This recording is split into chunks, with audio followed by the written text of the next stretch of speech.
Madiga youth JAC greater Hyderabad అధ్యక్షులు చిరుమర్తి రాజు మాట్లాడుతూ SC వర్గీకరణపై supreme court ఇచ్చిన చారిత్రక తీర్పును స్వాగతిస్తున్నామని 50 ఏళ్ల సుదీర్ఘ సమస్యకు నేడు పరిష్కారం లభించిందని ఎన్నో ఏళ్ల పోరాటానికి త్యాగాలకు గౌరవం దక్కిందని దశాబ్దాల కళ నెరవేరిందన్నారు.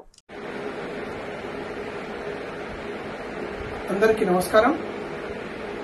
ఈరోజు ఒక తెలంగాణ రాష్ట్రంలో ఒక పండగ వాతావరణం కలిగించిన రోజు. ఎందుకంటే ఏబిసిడి వర్గీకరణ గురించి ఎన్నో దశాబ్దాలుగా పోరాటం చేస్తున్నటువంటి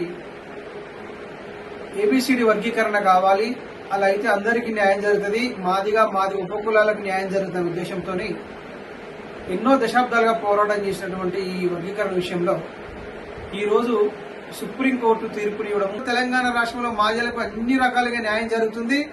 అలాగే ఎప్పుడు వెనుకబడ్డ జాతి ఏదంటే మాదిగ జాతి. అలాగే తెలంగాణ రాష్ట్రంలో ఎస్సీ కులాలలో అతిపెద్ద కులమైన మాదిగ కులానికి ఈరోజు న్యాయం జరిగిందని ఈ సందర్భంగా తెలియజేస్తున్నాను.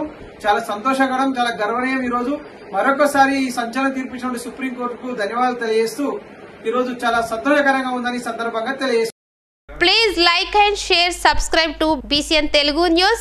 Please like, share and subscribe to BCN Telugu News.